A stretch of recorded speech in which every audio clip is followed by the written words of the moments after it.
Selamat datang, di depan saya ada Infinix Hot 50 dan hari ini saya akan menunjukkan kepada Anda bagaimana cara melakukan hard reset pada perangkat ini melalui pengaturan.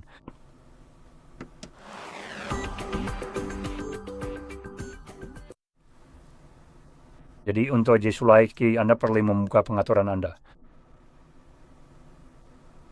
Dan di sini kita akan menggulir ke bagian paling bawah ke menu sistem. Dan dari sini kita mencari opsi reset ponsel. Sekarang, sebelum Anda melanjutkan proses ini, saya akan membahas tentang mencadangkan perangkat Anda karena ini mungkin sangat penting bagi sebagian orang. Jika Anda tidak tertarik untuk mencadangkan perangkat Anda, mungkin Anda sudah melakukannya atau Anda memang tidak peduli.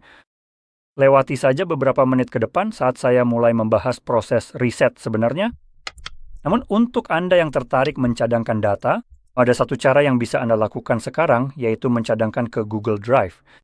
Dan yang satu ini, opsi ini menurut saya sangat tidak direkomendasikan. Sekarang, saya sendiri sebenarnya tidak terlalu menyarankan untuk melakukan ini. Opsi ini sangat terbatas, dan data yang bisa dicadangkan sebenarnya tidak mencakup semua data, yang mana sebagai backup jelas sangat cacat. Dan jika Anda tetap ingin menggunakan cara ini, saya akan menjelaskan keterbatasannya, agar Anda tahu apa saja yang mungkin akan hilang. Jadi, yang pertama adalah aplikasi-aplikasi yang Anda install di perangkat Anda jika aplikasi tersebut berasal dari luar Play Store.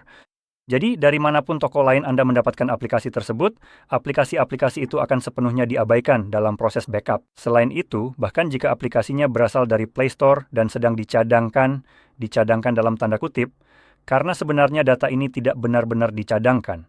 Anda mungkin kehilangan akses ke aplikasi tersebut jika misalnya Anda mengunduh aplikasi yang kemudian dihapus dari Play Store dan sekarang Anda mencoba untuk memulihkannya.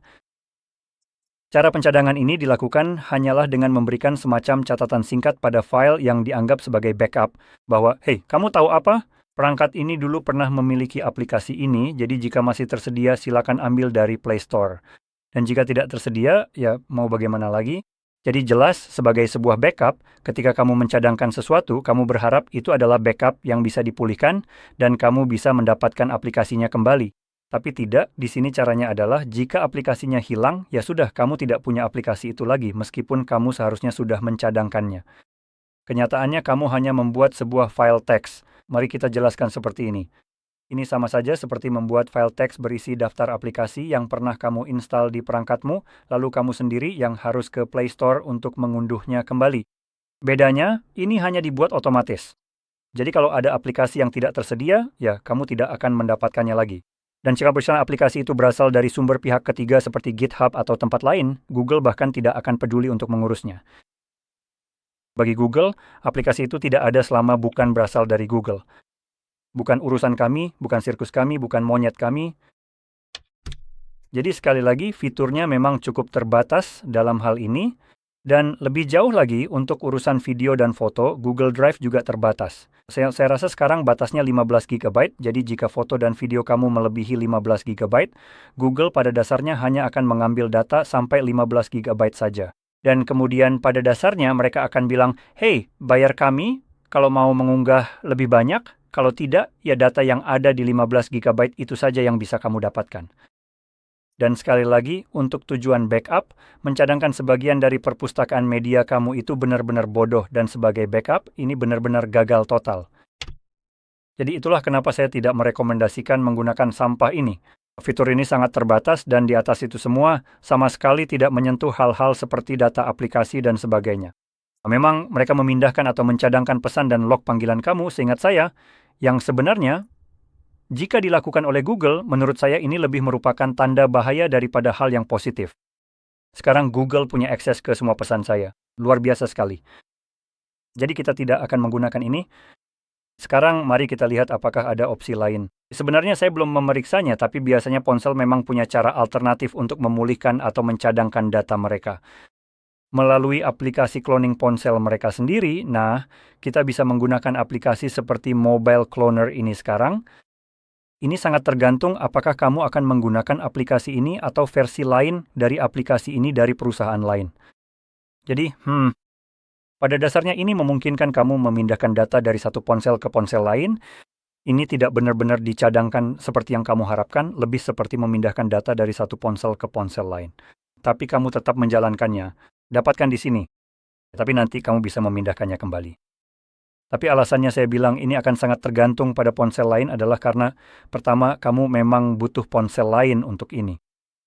Karena tidak ada opsi lain untuk mencadangkannya. Sejauh yang saya tahu, benar kan? Ya, jadi cukup gunakan ponsel lain saja.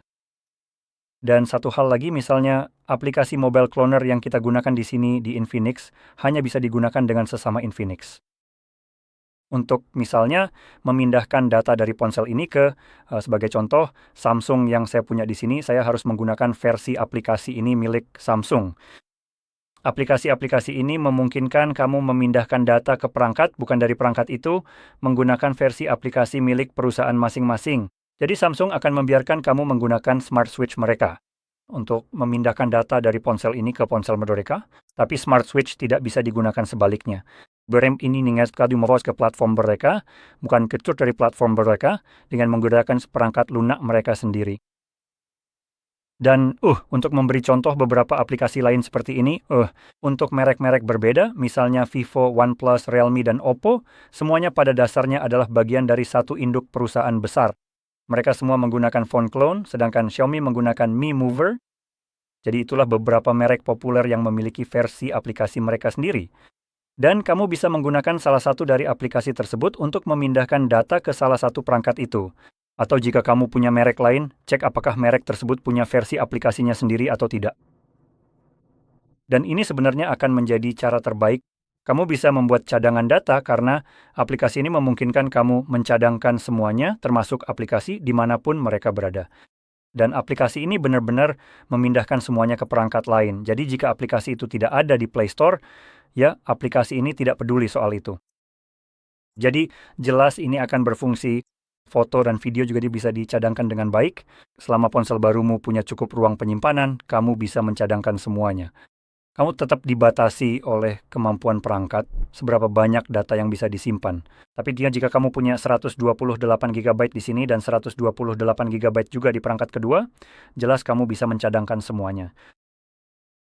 Jadi dengan penjelasan itu, mari kita lanjut ke proses reset. Sekarang kita akan kembali ke pengaturan, lalu pilih reset ponsel. Di sini ada beberapa pilihan, tapi yang kita butuhkan adalah yang terakhir. Hapus semua data. Dan ini akan menampilkan daftar data yang akan dihapus, yang sebenarnya tidak perlu kita khawatirkan. Karena saya sudah membahas proses pencadangan sebelumnya. Jadi sekarang kita akan pilih hapus semua data. Sekarang catatan singkat di sini. Jika kamu mengalami lag pada layar, kamu perlu mengonfirmasi saat menekan tombol di bawah itu. Dan akan muncul pop-up ini, dan setelah kamu mengonfirmasinya, kamu bisa memilih hapus semua data untuk kedua kalinya, dan ini akan mulai mereset perangkatmu. Proses ini akan memakan waktu sekitar 1 atau 2 menit untuk selesai, dan setelah selesai kita akan melihat layar pengaturan Android. Jadi saya akan kembali setelah layar itu muncul untuk saya.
Dan seperti yang bisa kamu lihat, setelah saya memasukkan PIN, proses reset sekarang sudah selesai. Baru saja saya buka kuncinya, apa-apaan ini. Nah, sekarang reset sudah selesai. Dan kamu bisa mengatur perangkatmu sesuai keinginan. Jadi jika kamu merasa ini sangat membantu, jangan lupa untuk like, subscribe, dan terima kasih sudah menonton.